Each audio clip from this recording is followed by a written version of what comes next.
உயிரே போனாலும் 10,000 பேர் குடும்பம் இருக்குங்க, 10,000 குடும்பம் சத்தாலும் சரி, நாங்கள் இதே காரணத்துக்கு மட்டும் நாங்கள் இந்த ஏற்பாட்டு விட மாட்டோம்.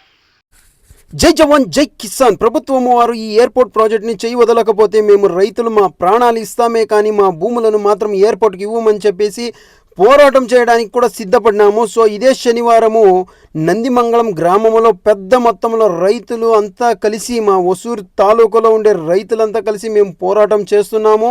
హెచ్చరిక ఇస్తున్నాము ప్రభుత్వానికి, మా ఎయిర్పోర్ట్లకి మా భూములను ఇవ్వమని చెప్పేసి.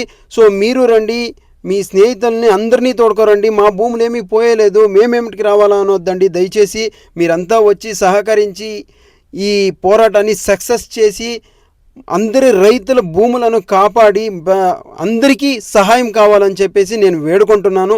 సో ఇదే విధముగా నందిమంగళం గ్రామంలో ఇదే శనివారం 20వ తేదీ వచ్చి కలుస్తాము. నేను వస్తాను, మీరు రండి. అంతా కలిసి పోరాటం చేసి మన రైతుల భూములను మనం కాపాడుకుంటాం. வெளிநாட்டுக்கார வாழ்றதுக்கு தான் இதெல்லாம் கவர்மெண்ட் திட்டம் போட்டு நம்மளோட ரைத்தர் நிலத்தை வாங்கி பிஸ்னஸ் தான் பண்ணிட்டு இருக்காங்க. எந்த காரணத்துக்கு நம்ம நிலம் விடமாட்டோம். இந்த ஏரியாவில் நிறைய பேர் தற்காலி வெளியிறாங்க, இங்கே கிடையாது. இந்த நம்ம 32 ஸ்டேட்டுக்கு போகுது, மறுபடியும் பூ இதெல்லாம் மலேசியா, சிங்கப்பூர், ஃபாரினுக்கெல்லாம் போகுது. எந்த காரணத்துக்கும் நாங்கள் இந்த நிலம் கொடுக்க மாட்டோம். எங்கள் தாத்தா முத்தாத்தா வச்சிருந்தாலும் நாங்கள் எங்களுக்கு கொடுத்தாரு, நாங்கள் எங்கள் பசங்க தரணும். இதே ஒரு காரணத்துக்காக చూస్తున్నారు కదా మన రైతుల ఆక్రోశం ఎలా ఉంది అని చెప్పేసి. సో అదే విధంగా ఈ రైతులు కాపాడడానికి మీరు పెద్ద మొత్తంలో వచ్చి కలుసుకోవాలని మళ్ళీ వేడుకుంటున్నాను.